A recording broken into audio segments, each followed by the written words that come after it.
So today, dadaling ko po kayo sa bagong tipan, sa New Testament. And if you are in the New Testament, I want everybody to open their Bible sa 2 Peter chapter 2. Ano po? Samahan niyo po ako sa 2 Peter chapter 2 ngayong pong hapon. At kung tayo po ay nasa sulat ni Peter sa 2 Peter chapter 2, idedirect ko po kayong lahat sa inyong Biblia, 2 Peter chapter 2. Particularly go to verse 20. Ano po, samahan niyo po ako doon sa 2 Peter chapter 2 verse 20. At ating pong tunghayan at ating tingnan ang salita ng Diyos sa bahaging ito. Ang sabi po sa verse 20 ng 2 Peter chapter 2, ganito po ang ating mababasa. For after they have escaped the pollutions of the world through the knowledge of the Lord and Savior Jesus Christ, they are again entangled therein and overcome. The latter end is worse with them than the beginning. Now continue reading verse 21. For it had been better for them not to have known the way of righteousness than they have known it, to turn from the holy commandment delivered unto them. Verse 22. But it is happened unto them according to the true proverb. The dog is turned to his own vomit again, and the sow that was washed to her wallowing in the mire, and so wallowing in the mire. So hanggang doon lamang po tayo sa verse 22.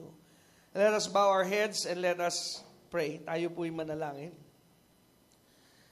Dakila at makapangyarihang Diyos, maraming salamat po aming Ama sa hapong ito na dinala mo po kami sa lugar na ito, ang aming mga panyapak, ang aming mga pisikal na presensya.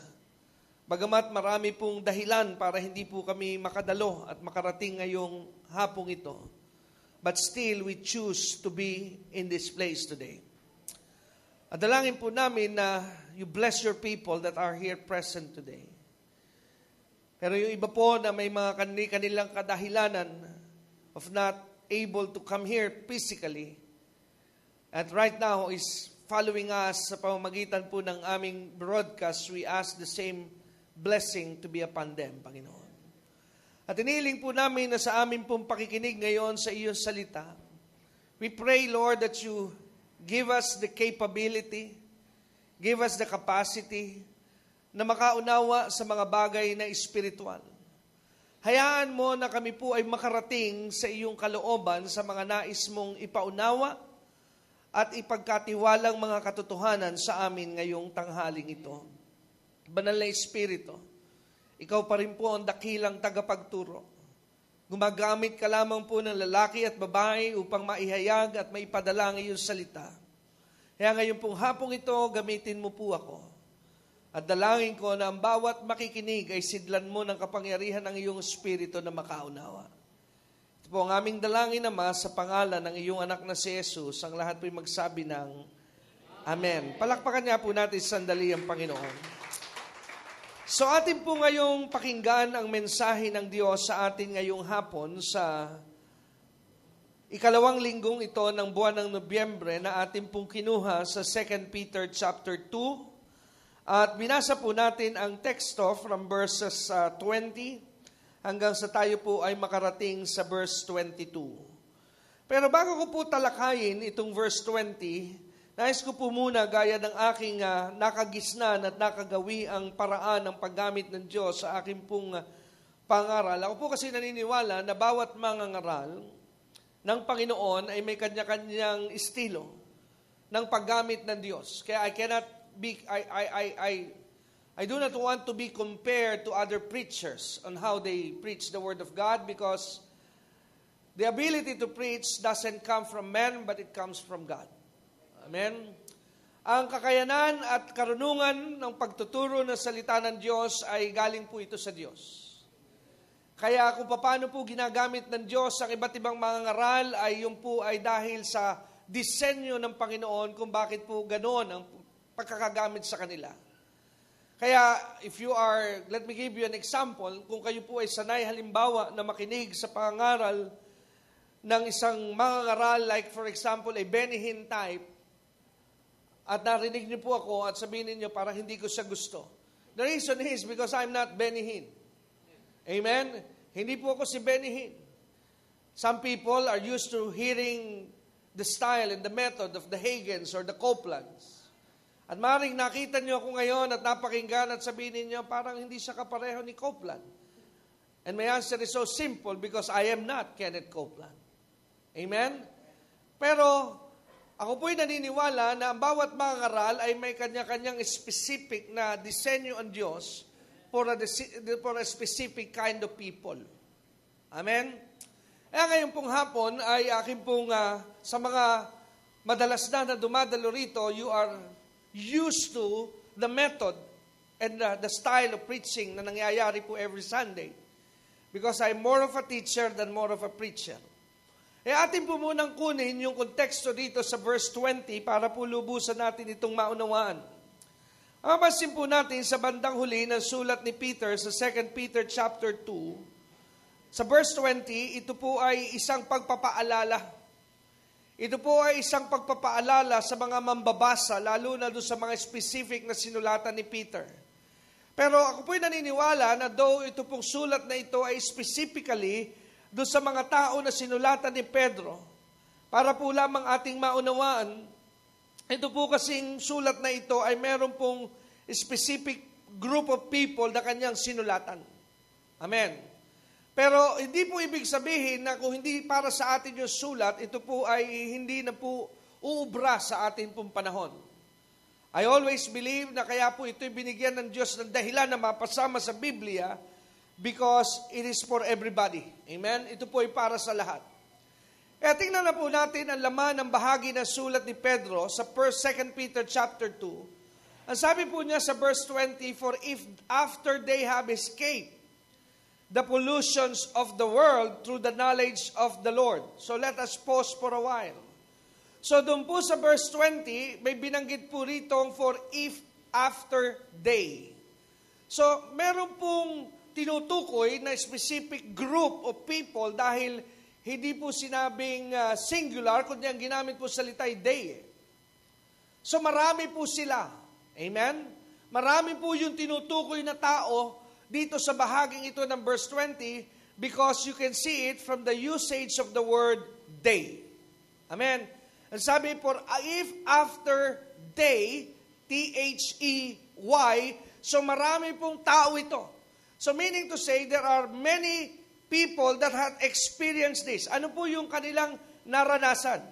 Ang sabi po dyan, if you just continue reading, they have escaped. Past tense. Escaped with D.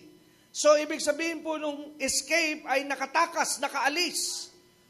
Amen? So, ano po yung kanilang natakasan? Ano po yung kanilang naalisan?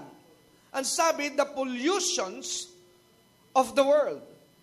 So, I believe na ang tinutukoy po rito ni Peter ay hindi po smog. Hello? Ano po yung smog?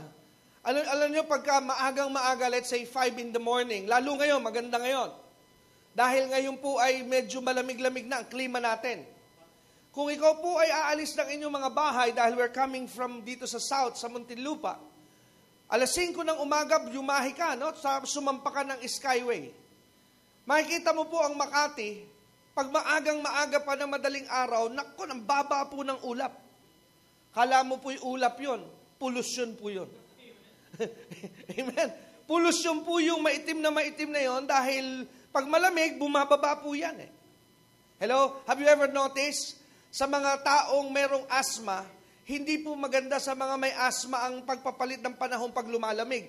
Lalo na kung ikaw ay nakatira sa polluted country. Amen? Dahil pag lumalamig po, ang bacteria from above bumababa, kaya mas maraming inaatake ng asthma pag buwan ng Nobyembre. Praise God. Pag anak ka na ng Diyos, you are healed. Amen. Pero pag wala ka sa Diyos, talagang November is not a good month for people that has asthma. Maaaring sabihin niyo, how did you know? Meron po ako noon. Amen. Pag pumapasok ang malamig na panahon, talagang hindi po, ramdam ko na po yun eh. Amen. The reason behind, dahil yung pollution bumababa pag malamig. Maalala ko na lamang din po, maisingit ko na, tomorrow is a day na meron pong maganda bukas na mangyayari. Just in case you are interested, singit ko na lang. Because tomorrow, kung kayo po'y maaga gumising, 6:20, inalarm ko na nga akin, nagahang ko konti, 6:15. All over the world, pero 6:20 sa atin, tomorrow we will witness ano ba yung super moon. Amen. Alas 6 po ng umaga, yung blood moon kung tawagin. And it will never happen again kung di pa ako nagkakamali. Uulit pa yan ay 20,084 and I doubt I will be here. Amen. Hindi na po ako naniniwalang nandito pa ako noong mga panahong yon. Amen. Kasi 2084 po. So if you have time, you want to witness. And hindi ko papasukin itong issue ito, but every time na nagkakaroon ng supermoon, meron po isang kaugnayan sa mga tinatawag na prophetic fulfillment. Amen. So may mga sign na pinupulpil ang Diyos at sabi ng mga experts sa prophecy, one of the signs, Jesus is coming back because this is the last supermoon. Hello, so tomorrow po ito, 6:20 ang eksaktong oras sa Pilipinas. Nabasa ko kanina sa news. Amen? Pero para hindi nyo maligtaan, 6:15 nyo na abangan. Maganda na una. Amen? Kasi kung mag-aalam ka 6:20, bago ko pa makatayo, baka nakauwi na yung supermoon eh. Ano po? Kasi 6:20 siya mangyayari. Amen? So let's go back. Balikan po natin, naalala ko lamang po. So sa verse 20, ang sabi po rito ni Peter, pollutions of the world. Hindi po ibig sabihin ng pollution is the natural pollutions that affect our health. The pollutions of the world na tinutukoy po rito ni Pedro, he's talking about the sinful nature of the world today. Amen? Yung makasalanang ugali at makasalanang atmosphere na meron dito sa ating daigdig. So, ang sabi dito ni Peter, they have escaped. Sila po ay nakatakas dito sa tinatawag na pollutions of the world. So, paano raw po nakatakas itong pinag-uusapan na ito ng mga tao sa tinatawag na pollution? The reason why I'm taking time preaching and teaching you this part is because hindi lamang po kasi ito applicable sa kanila ng mga sinulatan ni Pedro, because I do believe that what happened to them when they have escaped the pollutions of the world is the same thing that happened to us. How we escape from this present polluted world. So nung unang panahon, ang sabi ni Peter, they escaped from the pollutions of the world through the knowledge of the Lord and Savior, Jesus Christ. So ano po ang naging ways of escape ng mga tao doon sa panahon ni Peter para maiwasan nila, matakasan nila ang makasalanang sanlibutan? There is no other way, but the only way is through the knowledge of the Lord and Savior, Jesus Christ. And it is still true today. Kahit po yan ay 2,000 years ago na ang nakalipas, yan pa rin po ang prinsipyo at paraan na umiiral sa ating panahon ngayon. That the only way of escape from this polluted world is none other than Jesus Christ. Amen. Yung pa rin po ang tinatawag na solusyon. Wala pa rin pong ibang paraan para po makaalis dito sa bagay na ito. Pero sabi po dito sa verse 20, tingnan niyo po yung kasunod dahil meron pong comma. Amen? Pag nilagyan po ng comma sa English, pag ginagamit po ang paggagawa ng sentence, meaning to say, this is another subject, another issue. Amen? So, ang sabi po rito, if they have escaped the pollution, how? By the knowledge of the Lord and Savior, Jesus Christ, then comma, meaning to say, another issue. Ang sabi niya, and now they are, again, entangled therein. Amen? The word entangled, meaning to say, ay nabalik po sila doon saan sa dating pinag-alisan sa kanila ng Panginoon. Ano raw po ang mangyayari? Ang sabi po ng Biblia, and overcome, the latter end is worse. Amen? So, pag bumalik ka doon sa iyong pinanggalingan, mas matindi na ang iyong kalalagyan pag ikaw po'y bumalik doon sa dati mong pinagkaalisan. Kaya sabi, this is not my word, but this is God's word. The latter end is worse with them than the beginning. And he goes on, kaya ako po hinagip yung verse 21. If you continue reading, let's move to verse 21. Mapapansin po natin na sabi po rito, for it had been better for them. Ano po sabi ni Peter? Mas mabuti pa sana na hindi na lamang nila nalaman ang daan sa katuwiran. Doon sa mga nagbalik doon sa dati nilang buhay, dahil ang sabi rito, sabi that after they have not known it, to turn from the holy commandment delivered unto them. Mas mabuti pa na hindi na nila naalaman ang katuwiran na natutunan nila sa salita ng Diyos. Let's proceed to verse 22. Dahil sabi, gaya daw po ng sinasabi ng aklat ng kawikaan sa verse 22. Napulpil lamang daw po yung sinasabi ng Book of Proverbs. What does the Book of Proverbs says? That the dog is turned to his own vomit again, the soul that was washed to her wallowing in the mire. So saan nila halimbawa ni Peter? Through the Word of God, pag tayo po ay nabalik sa dating masamang buhay, para raw tayong aso na bumalik saan at kinain yung sarili nating suka. Anyway, but my subject that the Lord has really gave to me is this. Go back to verse 20. Dinaanan na lamang po yun, but I want you to focus on this. Kumbaga, ipinakita ko po sa inyo, kung kayo kumakain sa restaurant, appetizer lang. That's not my subject really. The Lord really only gave me one verse here, 2 Peter chapter 2, verse 20, but I just move on and expounded it para makita po natin because ang subject po rito, kung mapapansin po natin, the Lord allowed me to focus on one thing here. Nung inihahanda ko po ang usaping ito at ang araling ito, ano po yung pinakita sa akin ng Panginoon? He showed me something dito po sa verse 20. That everybody that escaped the pollutions of the world, ang bawat tao na nakatakas sa tinatawag na makasalanang buhay dito sa ibabaw ng sanlibutan, ay nakaalis po ang tao dahil po sa kanyang pagkakaunawa at pagkakakilala sa ating Panginoon at tagapagligtas na sino? Si Jesucristo. Now, look at something here because ang sabi po, the way of escape through the pollutions of the world came by the knowledge of the Lord and Savior Jesus Christ. So, tingnan niyo pong mabuti and I want to direct your attentions do sa word na ginamit ni Peter.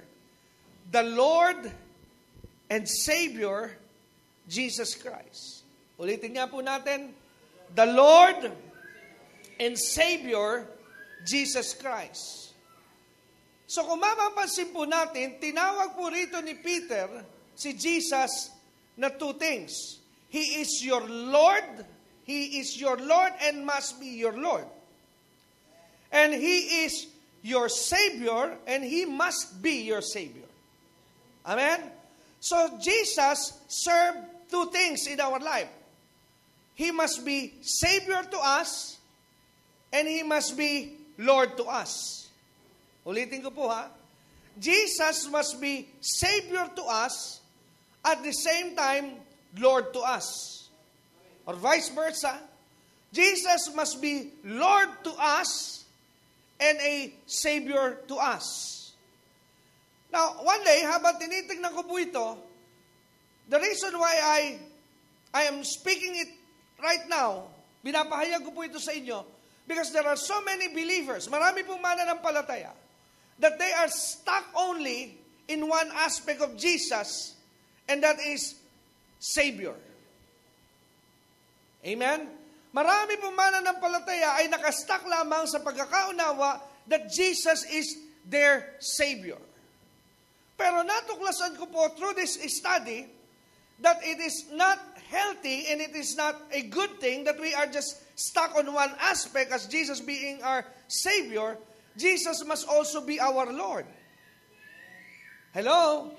Jesus must not be just a Savior to us, but Jesus must also be a Lord to us. Now, what is the difference? Magkaiba po ba yung Jesus my Lord and Jesus my Savior? Meron po ba pagkakaiba yung pagkilala ko kay Jesus na si Jesus ay aking, sa Tagalog po, ano ba ibig sabihin? By the way, let's translate into our own native language. Ano po ba yung salitang Lord? Lord means Panginoon. Amen? So, pero kukunin ko po, just to give you a hint, but I will explain later deeply.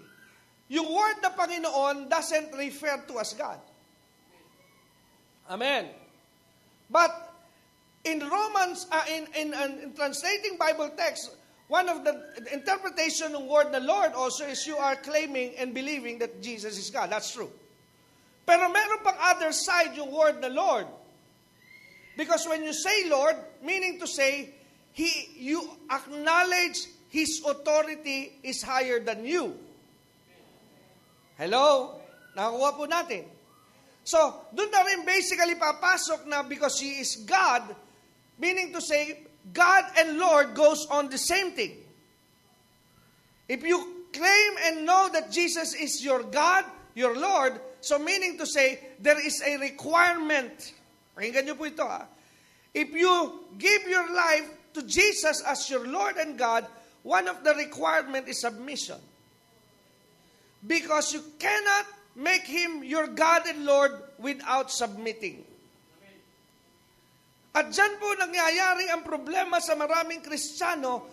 That's why most of their struggles within their life happens because they fail to realize what's the meaning of being God to me. What is the meaning of you being a Lord to me?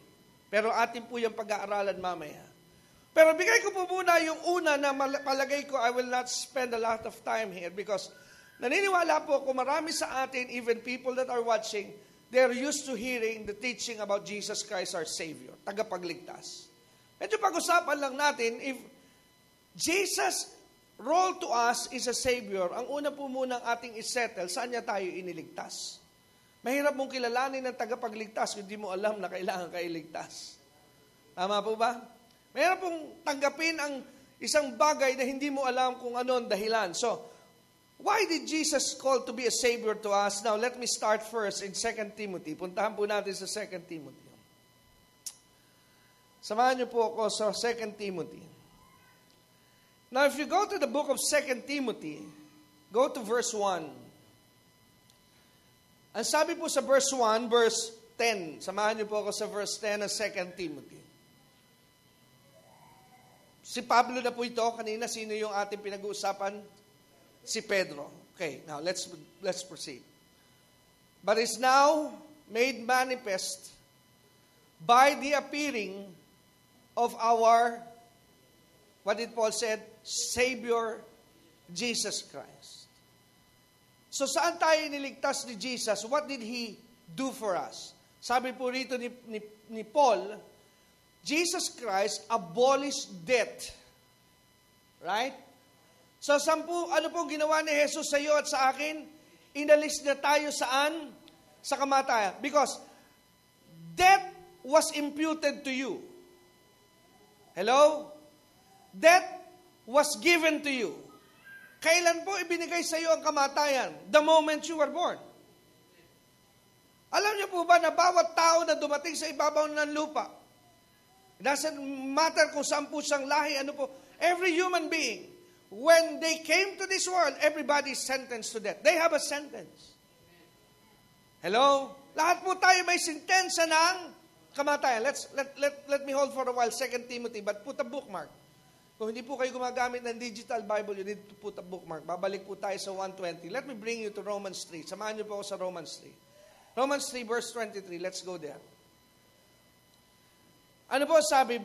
I-back up nga muna natin, anak, sa verse 22 para, that's the one, but I need to, para magkaroon ng buwelo. Okay, sabi po ni Paul, even the righteousness of God, which is by faith of Jesus Christ, unto all and upon all them that believe, for there is no difference. So ano po subject dito?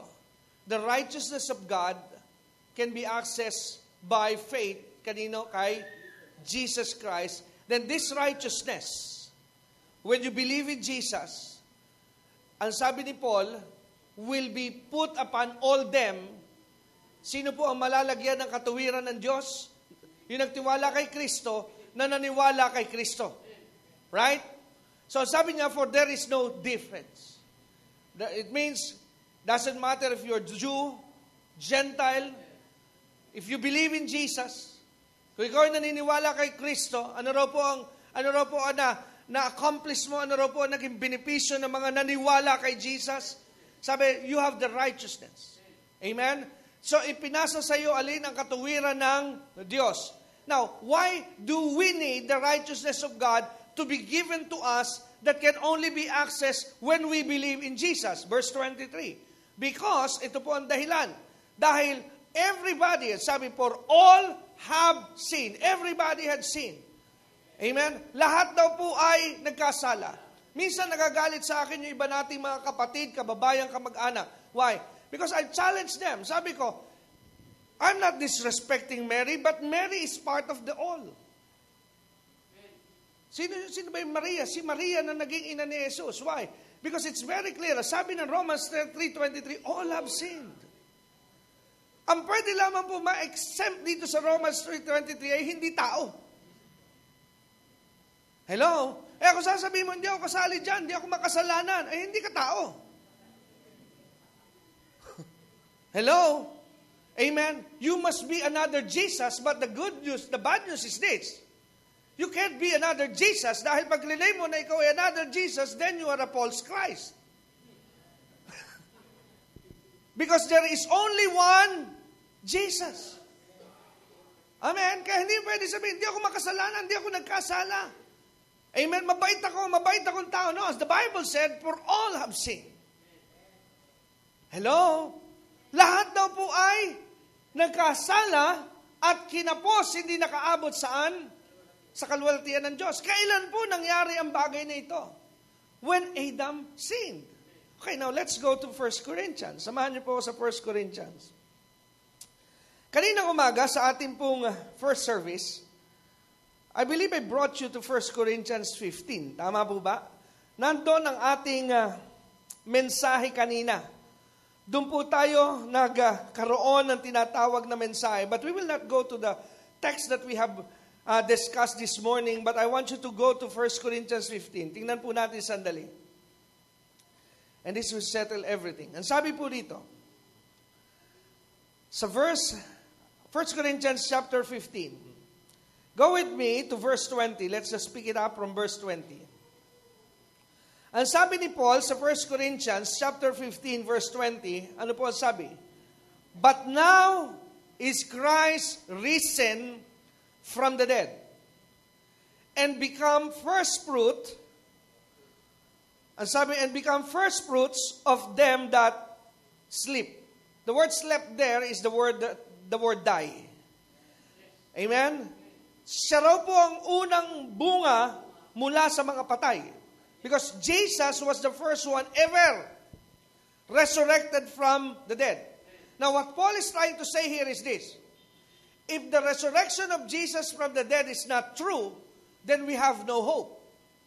Wala tayong pag-asa dahil, kaya tayo may pag-asa na tayo ibubuhayin because dinaanan ni Jesus na siya'y nabuhay mula sa mga patay. So meaning to say, if now it is possible to be resurrected from the dead, now it's possible to everybody to be resurrected from the dead. Why? Because dinaanan po yun ni Jesus. Kaya nga ang subject, ang issue sa chapter 15, kaninang umaga ito yung mensahe, if resurrection from the dead, life after death is not true, then naglulukuhan lang tayo. Kung hindi po totoo na may buhay sa kabila, baliwala ang lahat ng ating ginagawa. What's the need of going to church if eternal life is not true?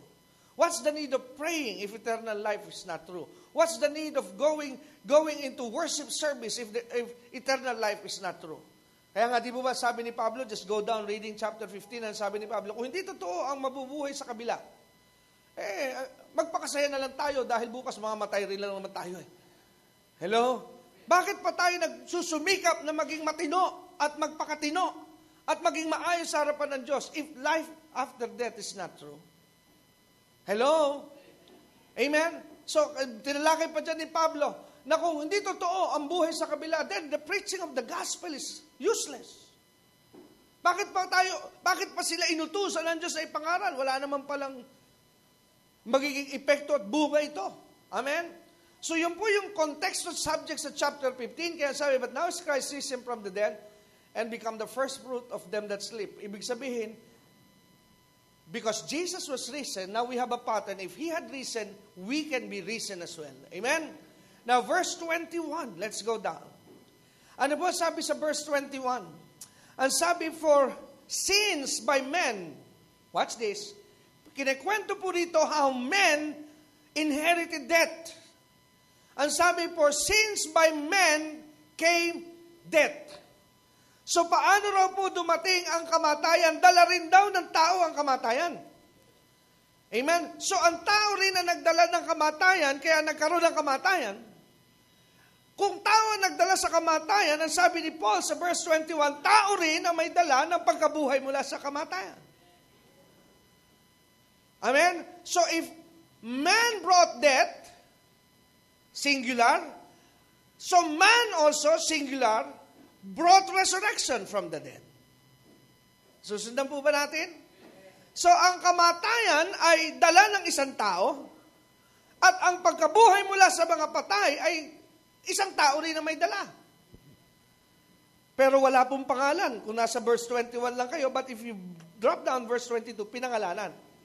Now, who is that man being mentioned sa verse 21? Sino po yung man? Sino?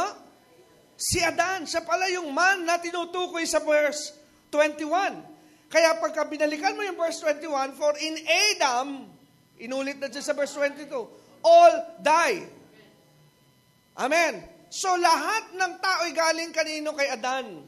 Malibang ikaw ay hindi naniniwala sa Biblia, naniniwala ka sa theory ni Darwin na galing ka sa unggoy, then help yourself. I don't care.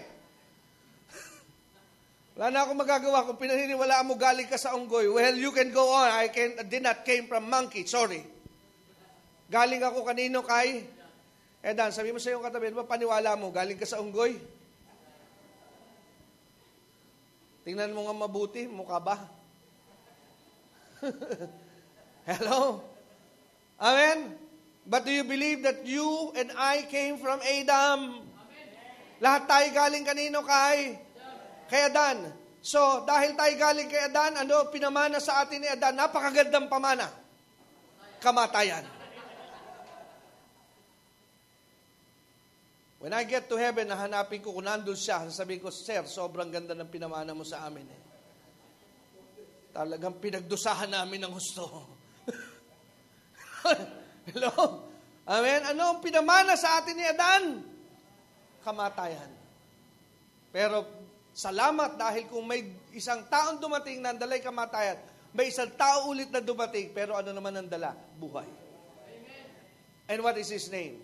Jesus. Amen? If Adam gave us death, Jesus gave us life. Amen? So, kung ang dala ni Adan ay kamatayan, ano naman po ang dala ng Panginoon? Buhay. Amen? Kaya doon po natin makikita, balik na po tayo kanina, doon sa ating teksto kanina. Balik na po tayo saan? Sa 2 Peter. Ngayon, makikita po natin na nakita po natin ngayon ang katotohanan na tayo po ay nagkaroon ng tinatawag na buhay dahil kanino? Kay Jesus. No, not 2 Peter. Sorry. I believe we came from 2 Timothy chapter 1. Chapter 1 verse 10. Now, ang sabi ni Paul, balikan po natin uli yun, verse 10, but is now made manifest by the appearing of our Lord, of our Savior, Jesus Christ. Ano raw po ang ginawa ni Jesus? Abolish death and brought life and immortality to light through the gospel. So, if you receive Jesus in your heart, you are not mortal. You are now immortal. Your body will die, but you yourself will never die. Because you already possess an eternal life because of Jesus. Amen? Ang mamamatay na lang sa atin ay katawan eh. Pero yung tunay na ikaw, you will forever live. Kaya nga hindi po ako nagbibiro pag sinasabi ko sa inyo na sana hindi lamang tayo sa church magkakasama. I want to see you in heaven. That's true. Makikita-kita ulit ba tayo sa langit o hanggang dito lang tayo sa third floor? Mahirap naman na pang third floor ka lang. Hindi mo ba napapansin, pataas na tayo ng pataas. Dati ang church, nasa baba lang Hello? Amen? May mensahe. Dinadala na tayo ngayon, palangit na ang kasunod Pero sana, ang sabi ni Iba, kakapagod, Pastor, tumataas ang church. Huwag ka mapapagod, aakyat Saan ba mas madali? Mas madali, Pastor, pagpababa. Dito ka sa impyerno, mas madali talaga doon. Sabi mo sa iyong katayo, papagod ka ba umakyat? Mas madali pa baba. Hello? Wala effort, tama. Wala effort pa baba. Amen? Simple lang. Amen? Kaya di ba sabi ng Panginoon, makipot ang daan patungo sa langit, maluwag daw ang daan patungo saan? Sa kapahamakan. May katotohanan din, mahirap talaga ang paakyat, madali ang pababa. Hello? Amen? Bubulusok, mas mabilis din ang pababa, mga kapatid. Totoo po yun. Amen? Hindi mo na kailangan bilangan. Tiyan mo, mag-unahan po tayo. Dito, pero biro lang ito, baka naman may magliteral, po. Magpustahan tayo, dito, unahan tayo, Ako galing sa baba, papuntang third floor. Ikaw galing third floor, unahan tayo pababa, pero di ka maghahagdan. Doon ka galing sa bintana. Sino sa atin na mauna makarating sa paroroonan? Hello, sino mas mabilis na makararating sa paroro? Ikaw ang destination mo papuntang first floor. Ako nasa first floor papuntang third floor. Pero gagamitin ko yung hagdan, pero ikaw bintana. Sino mas makakarating sa atin na mabilis? Yung sa bintana dumaan. Hello? Kasi tama yung sabi ni Kuya Rolo, wala kasing effort na dun Amen? Madali dun Amen? Pero pag paakyat, gagamitan mo yan ng effort. Amen? So, let's go back. So, ano po ang ginawa sa atin ni Jesus? He saved us. Kaya po tinatawag siya na Savior. Saan na tayo iniligtas? He saved us from death. Amen? Iniligtas po niya tayo saan? Sa kamatayan. Pero nakita natin kanina sa sulat ni Pedro, Jesus was not only Savior, but He is also, must be, our Lord. Hindi lamang si Jesus ay ating tagapagligtas, kundi siya rin ay dapat ay maging ating Panginoon. And I found out that many Christians have limited idea about the subject of making Jesus their Lord. Amen? Kaya tingnan po natin ang ilang mga scriptures na nagpapakita nung pagtawag na sinasabing Jesus my Lord. One example that I can give to you this afternoon is this. Ang sabi po dito sa Matthew chapter 8, let's learn from this incident na nangyari po when Jesus was here. Matthew chapter 8 verse 2. Samahan niyo po ako sa Matthew chapter 8 verse 2. And Matthew chapter 8 verse 2, meron po isa ritong involved na isang lalaki na meron po siyang kapansanan. Ang sabi ng Biblia, his condition in life, he is a leper. Meron po siyang ketong. Ang sabi ng verse 2, and behold, there came a leper. Ano po ang ginawa nung may ketong nung panahong yon? Lumapit siya kay Jesus, and when he go near and rose near to Jesus, ano po kanyang ginawa? Ang sabi ng Bible, he worshiped him. And what did he say when he worshiped Jesus, saying, Lord, if thou will, thou canst make me clean. Sabi niya, Panginoon, kung loloobin mo, kung gugustuhin mo, pwede mo po akong gawing malinis. Now, watch how he used the word Lord. Pansinin niyo pong mabuti kung paano niya in-apply yung salitang Lord kay Jesus. Now, watch this. He has a sickness. Meron po siyang sakit. Tama? Meron siyang sakit, meron siyang karamdaman na sabi niya, Lord, I openly surrendered my situation to you. Sinurrender niya yung kanyang kalagayan, kaya sabi niya, kung gugustuhin mo po, kung gugustuhin mo, that's when he acknowledged na, I surrendered my life. If you like, you can do what you want, because you are my Lord. Hello? Are you getting that? Amen? The moment he said, Lord, if you will, pinaubayan na niya ang kanyang katayuan sa Diyos. Amen? So meaning to say, Lord, if you want, you can heal me. If not, it's okay. Kaya nga tinanong niya, if you will. Why? Because now he perceived Jesus as his Lord. Now, because you are my Lord, and I pledge my life to you, you can do what you want to me. Amen. So, dito pa lamang po sa unang halimbawa, meron ng idea that making Jesus your Lord means you are surrendering your life. Hello? So, acknowledging Him as your Lord means surrender. Amen. Let's add another thing. Now go to John chapter 20. Samahan niyo po ako sa John chapter 20.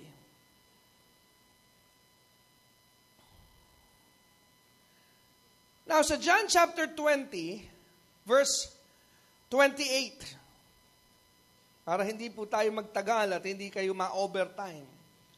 Dediretso na po ako doon sa verse na yon, sa verse 28. Now, this time, this verse involved Thomas. Familiar po ba kayo kay Tomas? Si Tomas ay lagyan ng kataga na the doubting Thomas. Yung po ang naging badsag sa kanya, the doubting Thomas, kawawan Tomas. Every time na isa-sermon sa church, now the message today is about the doubting Thomas. Sabi ko nga, if Thomas will be given a chance, siguro nahihiyang-hiya yun sa langit pagka naririnig na, ito yung gagamitin ko sa sermon, doubting Thomas.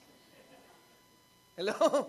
Pero hindi naman niya pwede na marinig. Pero sabi ko lang, if Thomas would be given a chance na pakinggan ang mensahe sa mga pulpito, pag isinesermon, ang kanyang pangalan, lagi siyang nakukunik sa kanyang pag-aalinlangan. Amen? But I believe when he was still here on earth, never in his wildest dream na pinangarap marahil ni Tomas na siya gagamitin example sa pag-aalinlangan. Amen. So because Thomas was part of the 12 disciples. Bahagi po siya ng 12. Ngunit ito si Tomas, medyo mahina ang kanya pong pagkakaroon ng tinatawag na pananalig. One of his weakness is he is slow to believe. Mabagal po siyang maniwala. Kaya nung nangyari po ito, John 20, ito pong pangyayaring ito ay natapos na yung pagkakapako ni Jesus sa krus. And by this time, nangyari na rin po yung 3 days, na after 3 days na siya ay na-resurrect. Kaya nabuhay na po siya mula sa mga patay. And he goes back to his disciples. Binalikan niya yung kanyang mga alagad. Pero there is one incident na nung bumalik si Jesus after he rose from the dead, nagtitipon-tipon ng mga alagad sa isang lugar. Nandun po yung 10. 12 pero patay na si Judas. So only 11 were left. Amen? Nandun yung 10, kaya 10 lang, wala si Tomas. Amen? Pala absent po eh. Amen? Kaya pag sa church, pala absent, nalalampasan din ng biyaya. Amen? So, si Tomas absent. Ano po, nung panahon yun, nung pa naman araw na yon, dumating ang Panginoon, absent siya. Hello? And I heard one time na sa mga teaching, hindi ko alam kung papaano, pero there was a hint that when the coming of the Lord will come, pagdadating na po ang Panginoon, Second Advent, ang mga mananampalataya ay nasa loob ng church. Diyan nga galing yung paniwala ng ilang sekta sa atin eh. Kaya sabi nila, kailangan magtayo muna tayo ng simbahan dahil di kumpleto. Dahil pagka tumunog ang trumpeta, yung buong simbahan nangaangat. Kaya sabi ng mga kaibigan ko, pag bibili ka ng lote, tatabihan mo ang simbahan nila, tali mo nila tali mo yung bahay mo para pag umangat, kasama ka na sa rapture. Hello? But that's not true. The rapture of the church is not the physical church. The rapture of the church are people who believe in Jesus. Hindi po yun yung gusali, okay? Pero there's a pattern, there's a thinking na pagka po ang Panginoon kukunin na, merong atmosphere and mode na nasa worship mode ang mga mananampalataya. There's a gathering. Kasi tingnan niyo po yung similarity. When God do His thing during the time of the flood, pinagsama-sama niya ang pamilya ni Noah in one place. Right? That's the first one. Second example is, nung ililigtas ng Diyos ang pamilya ni Lot from the fire, magkakasama din in one place ang pamilya ni Lot. At nung binalikan ni Jesus ang mga alagad, they were in one place. Except for one, si Thomas. Kaya nga po, yun din marahil ang dahilan kung bakit in the book of Hebrews ay pinapaalalahanan ng church na huwag kalilimutan ang pagdalo sa mga pagtitipon. At sabi pa, lalo na ngayon na lumalapit na ang pagbabalik ng Panginoon. O, pakita ko sa inyo yun para kayo namulaga sa akin po. Andun ba yun? Okay, let's go there. Baka sabihin nyo, iniimbento mo, tinatakot mo kami para wag umabsent. No, I'm not doing that. Amen? Tingnan po natin. Sa ano nga bang talata yun? Help me, Holy Spirit. Huwag kalimutan ng mga pagtitipon. Teka lang po ha. Nakalimutan. Hebrews. Alam nila Kuya Carlos, di na absent eh. Hebrews 10:25. Okay, basahin natin para kayo mismo makakita. Glory to God. Okay, pakibasa po. Hebrews 10:25. See it for yourself. Ano po sabi? Not forsaking the assembling of ourselves together. Amen? As the manner of some. Sabi yung iba kasi ugali na raw. Ugali pala yun. Yung pala absent. Ugali na nung iba yun eh. Sa yung katabi, ugali mo ba yun? As the manner of some. Amen? Bakit ini-exhort ni Paul sa Hebrews na huwag kinakalimutan ng pagtitipon? But exhorting one another, and so much the more, lalo raw dalasan. Because why? And ye see, the day is approaching. It's talking about, because anytime Jesus would come, and I don't want you to miss Jesus by not having fellowship with the brethren. So dyan ang gagaling din yung konsepto na hint na parang, pagdadating na ang Panginoon, may pagtitipon na nangyayari sa bawat churches. Mahirap ba yung gawin ng Panginoon? Hindi po, no? Pwedeng bigla nung araw na yun, nagkasabay-sabay, meron tayong revival night. All over the world, nagre-revival night ang mga mananampalataya. Then all of a sudden, then the trumpet sound na rapture. Eh, nangyari Thursday. Simba ka ngayon ng linggo.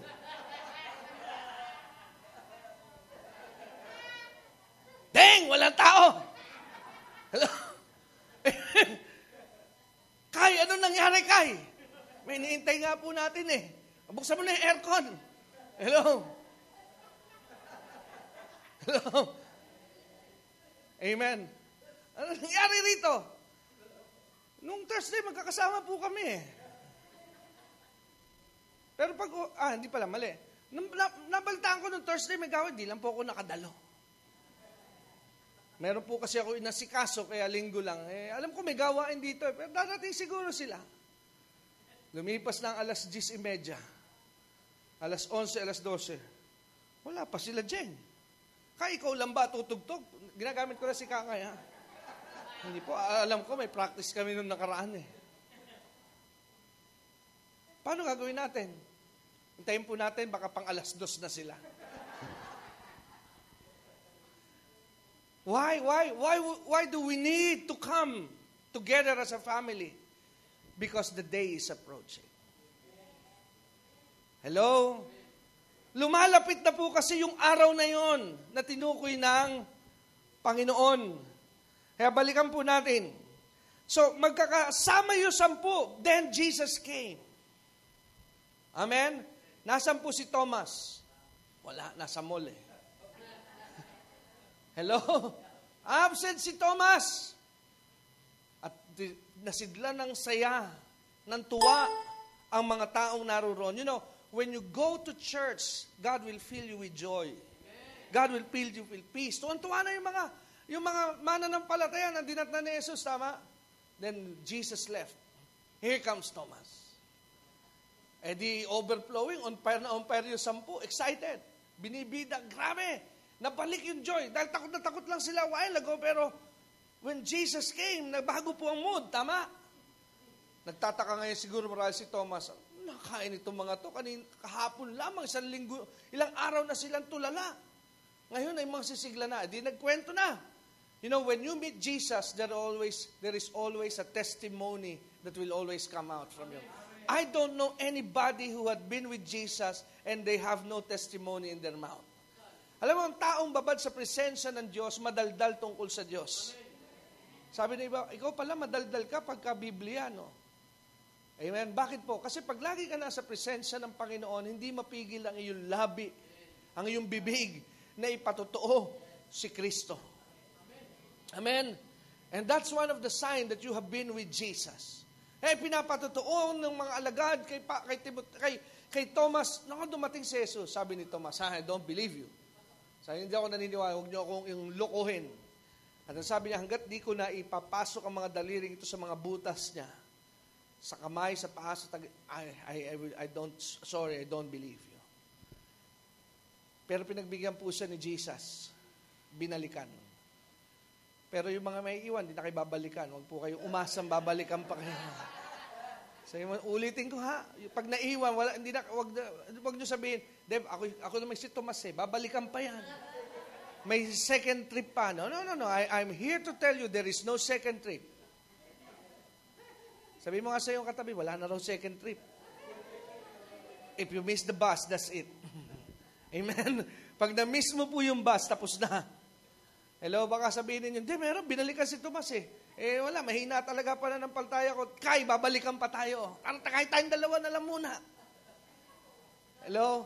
Sorry. Amen? So, binalikan si Tomas ni Jesus. Special po yun. Ano sabi ni Jesus, Thomas, okay, come here. Ano po sabi? Pasok mo, hawakan mo yung mga bahagi na may sugat sa akin. Then after he do that, saka po nasabi ni Thomas yung verse 28. And when he do that, ang sabi po after he did that, ang sabi sa verse 28, Thomas answered and said unto him, saka po niya na recognize, sabi niya, my Lord, watch the word, my Lord and my God. Ano ibig sabihin ni Tomas nung sabihin niyan? Remember, look at the story. He came from unbelief. Unbelief means your life is not surrendered. Any area of unbelief means you are not surrendering that area of your life. If you cannot believe God in your finances, then that area of your life, your finances, Jesus must not be Lord. Hello. Pag hindi ka makapanalig sa Diyos sa bahagi na iyong pera, that area is not yet submitted to the Lordship of God. Dahil any people that has submitted himself in the area of finances to the Lordship of Jesus, you will not doubt on what you will eat, what you will drink, because Jesus, if He is Lord in your finances, He will provide for your need. Because you have surrendered your financial life to Jesus' Lordship. At nakukuha niyo na po yung word na Lordship. Amen? Kaya nga po, sa aking buhay, sabi ko sa Panginoon, Lord, I surrendered my finances to you. I surrendered my wallet to you. And one way to show that you surrendered your wallet, your finances, no matter what is going on, you fulfill what is required in your finances. You give your tithes, you pay your offering. Amen? And that is to show God that I am surrendered. Amen? Kaya nga sa bahay, umiikot ako kanina, pinatuto ko, let me do it again. Sabi ko, in this refrigerator, you are Lord. Amen? Meaning to say, sa refrigerator na ito, ikaw ay Panginoon. You can do whatever you want in that refrigerator. If you want the food to be given to somebody, we'll give it. But if in case na yung refrigerator walang laman na, ipoprovide mo ang mga pangailangan ng refrigerator. I don't want, Lord, a refrigerator na pag ako'y nagugutom, tubig lang ang laman. Ayoko pong magiging pig tree yan. Hello? Amen? Some of you have not been here this morning, pero ano ba ibig ko sabihin by fig tree? Si Jesus nagutom one time, naglalakad siya, nakita niya yung puno ng igos, paglapit niya, walang bunga. Sabi niya, sumpain ka, wala kang pakinabang. Kaya sabi ko sa Panginoon, ayoko na ang rep na ito, magiging fig tree, na pag ako'y gutom, tubig lang ang laman. At para maibsan ang aking gutom, lalaklakin ko yung mga bote na tubig. Sabi ko, ayos na, hindi ako nabusog, ako'y nabundat. Hello? Kaya sabi ko kanina, pag ihi ka lang ng ihi, hindi ka busog, kapatid. Loaded ka ng tubig. Dahil wala kang makain. Puro lang inumin. Hello? But if you surrender everything to you, to the Lordship of Jesus, yun po yung surrendered. Kaya nga, si Thomas was a doubting Thomas, pero sabi niya, my Lord and my God. Because that's the only moment he surrendered his heart, his belief to Jesus. Amen. Kaya nga po, napakahalaga na maunawaan natin yung revelation about this one. And last verse, go to Acts chapter 2 and we're almost done. This is my last verse for today. Ang sabi sa book of Acts, Acts chapter 2, nung nangangaral na po ang mga alagad, and I will end it this way. Sabi sa Acts chapter 2, verse 36, pakinggan po natin ang preaching ng mga disciple when after they were filled by the Spirit. Therefore, as sabi, let all the house of Israel know assuredly that God hath made that same Jesus. Sino yung subject? Si Jesus, whom you have crucified. Ano raw po ang ginawa ng Diyos kay Jesus? Both Lord and Christ. Thank you po, Lord and Christ. The word Christ is also Savior. So Jesus must be Lord and Savior. Many believers, Jesus is just a Savior. But the question now is this, is Jesus your Lord? Hello? Because if Jesus is Lord of your life, to say Jesus is Lord, meaning every area of your life is surrendered to Jesus. Amen? Lord, in my finances, you are Lord, I trust you. In my health, you are Lord, I trust you. Lord, in my family, you are Lord, I trust you. Amen? Kaya pag merong nararamdaman ng aking mga anak, Lord, my children is not mine. I surrendered my children to you. You are Lord over my children. Kaya kung sila may mga nararamdaman, may struggle, Lord, I commit them to you. I made my children yours because I said to you, you are my Lord over them. So whatever it is that you want to do to my kids, do it because you are my Lord. Amen? In fact, in this church, kinumit ko na po kayo sa Panginoon. Amen? Few weeks ago, I said, Lord, every members of the church in Bayanan, you are Lord over the church. Amen? Do whatever you want to them. Use them if you want them. Bring them to the mission field if you want them. I will never hold them back. Kung kailangan po sila doon, imbitahan silang umawit, pero may obligasyon sila sa church. If you want them to go there, then let them go there. Lord, I will not hinder you because you are the Lord of that church. Yun po yung sinasabing, make Him your Lord. Sa iyong buhay, you make Him your Lord. Amen? Sa iyong hanap buhay, Lord, you are Lord over my job. Amen? Ikaw ang Panginoon sa trabaho kong ito. Pag sinabi mong stop, I'll stop because you are my Lord. Nobody that say, you are my Lord over this job, and when the Lord said stop, you don't stop. Hello? Wala pong tao na nagsabing, Panginoon mo ang Diyos sa bagay na ito, pero pag sinabi ng Panginoon, hinto mo yan, hindi po tutuloy ko, ayoko. Akala ko ba ako, Lord? When you say He is your Lord, He is controlling you. Amen? He is directing you, and you are following Him. That is how you make Jesus as your Lord. Madali na po yung Savior, naintindihan nyo na yun eh. Tama? Amen? But what is lacking now in the body of Christ is the understanding about the revelation, Jesus becoming their Lord. Amen? Amen? Kaya matetest mo po yan. If Jesus is really your Lord, you will submit everything to God. Amen? Isasubmit mo. In my life, Lord, kaya nga sa umaga, pagising sa umaga, Lord, you are my Lord over my time. I submit to you my time. If you want me to pray, I'll stop doing what I'm doing because my time is yours. Amen? Hindi ko maintindihan nung araw. When my dad, minsan tatawa ako noong una eh. Ngayon naiintindihan ko na. Dahil sabi minsan ng aking ama, sabi niya, umiyak daw siya sa Panginoon, parang noong una, hindi ko maintindihan. Sabi ko, totoo kaya ngayon? Alam mo, parang tubas din ako noong araw eh.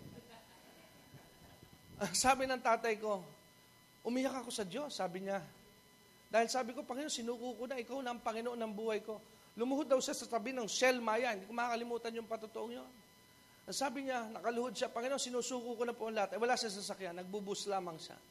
Lumuhod daw siya doon sa may Shelmaya. Sabi niya, Panginoon, kung gusto mo, luluhod ako rito because I said you are my Lord. Sabi daw ng Lord sa kanya, luhod. Maraming tao doon. Hindi sabi ko, hindi ko ata kaya yun. Ano?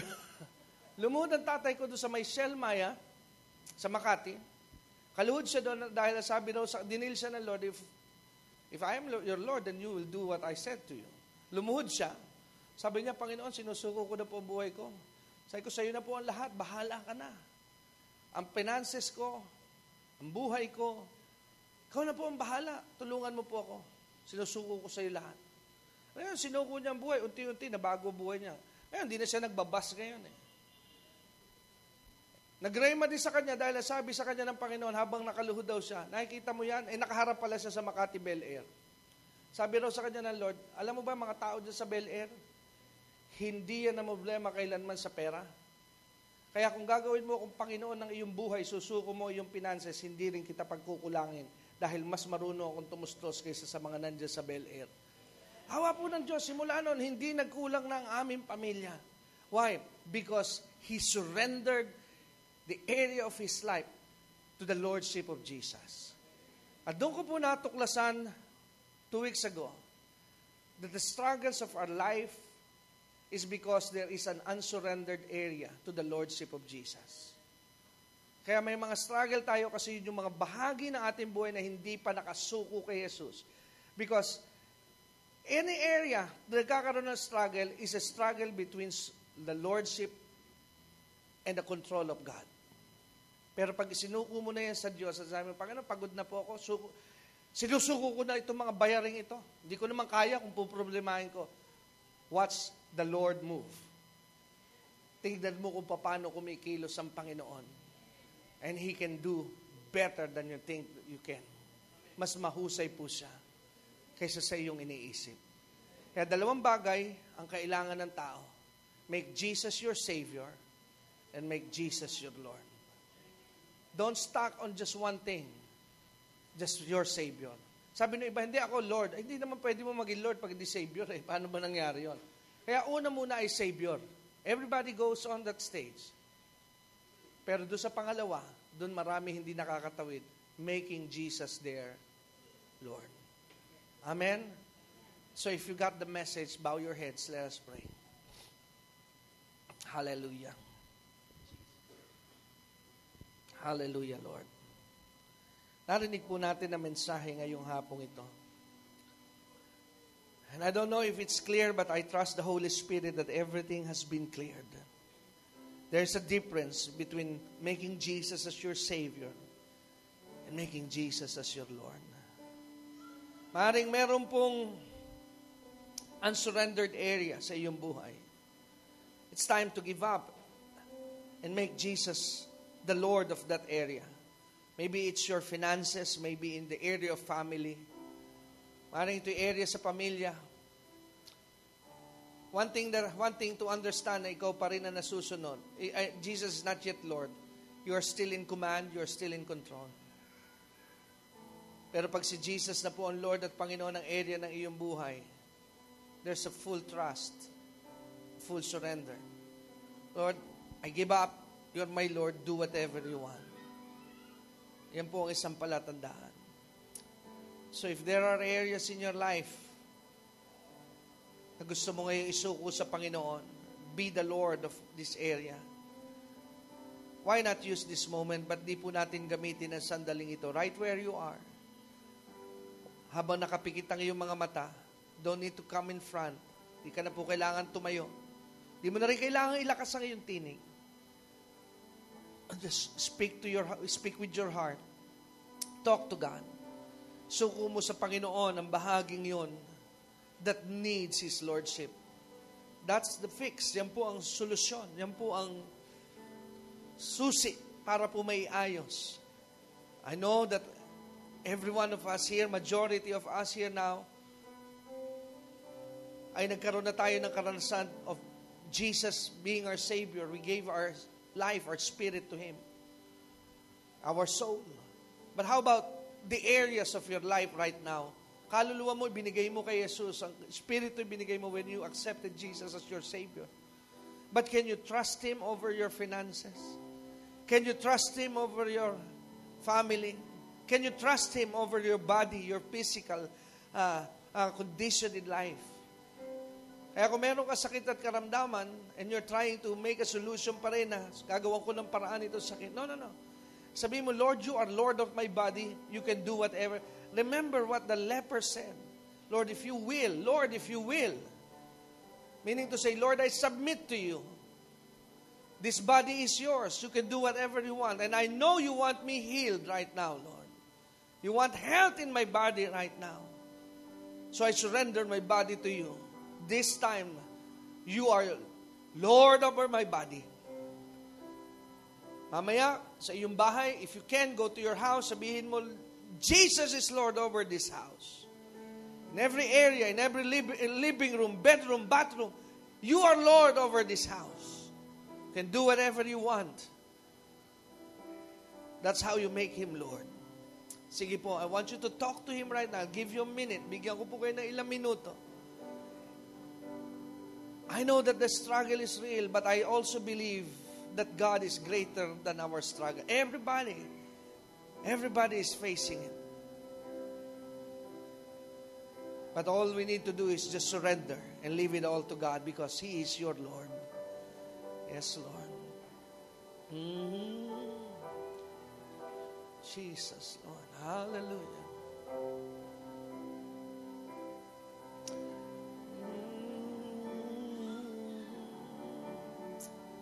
Jesus, Lord. Bless your name, Lord. You, dakila at makapangyarihang Diyos. Narito po ang iyong mga anak. Now, you have given them the revelation. It has been revealed, Lord, today.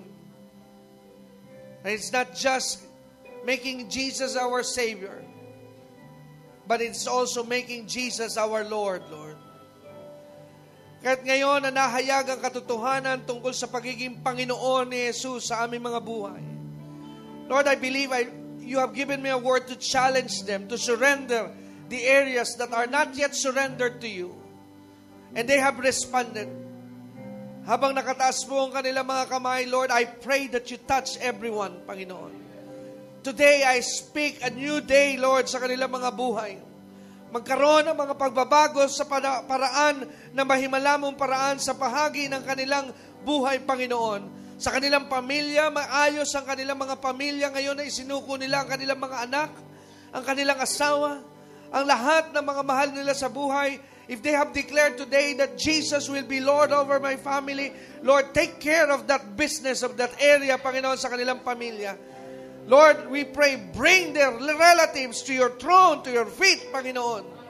Lalo na mga kapatiran, mga mag-anak nila na wala pa sa iyo, Panginoon. And if there are people here today that surrender their bodies to you, na may mga daladalang mga sakit, karamdaman, high blood pressure, hypertension, diabetes, Panginoon. Lord, they have surrendered their body to you as you being their Lord of their body. Lord, let there be healing today, Panginoon. Magkaroon ng kagalingan sa kanilang katawang lupa, Panginoon. Lord, even our finances, our wallets, our bank account, wherever we put our money, Lord, we surrender to you, Lord. You are Lord over our finances, Panginoon. Kaya Lord, we speak blessing upon our life, Panginoon. Magkaroon ng buhay ang lahat, Panginoon, ng mga bahagi sa kanila na unti-unti nang namamatay. Restore the joy, restore the fire, restore the zeal, Panginoon. Maraming salamat po, Ama. And this is our prayer today, Panginoon. In Jesus' name. And everybody say, Amen. Palakpakan po natin.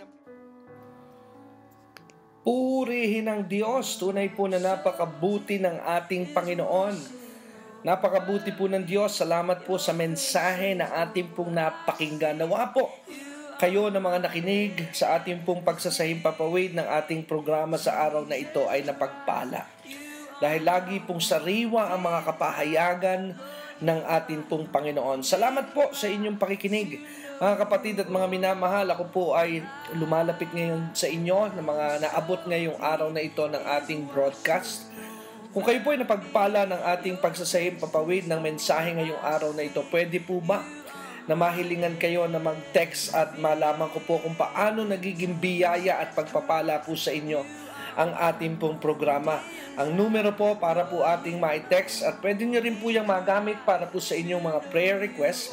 Ang number po is 0922-820-9866. So, ulitin ko po, 0922-820-9866. Yan po ang numero na ating pong pwedeng i-text kung saan ay ating pong maibabahagi ang ating mga testimony at prayer request. Mga kapatid, ang mensahe po at ang pagdadala ng salita ng Diyos ay walang bayad. Ngunit hindi ko na po papaligoy-liguyin, papaikot-ikutin pang, ngunit ang paraan at ang pagdadala ng salita ng Diyos, ito po'y nangangailangan ng tinatawag na tulong pinansyal. Kaya kung ang ministry pong ito ay malaki ang bahagi sa inyo, malaki po ang nagagawa, bakit po hindi mo subukang tumulong sa pamamagitan ng pinansyal na iyong kaloob?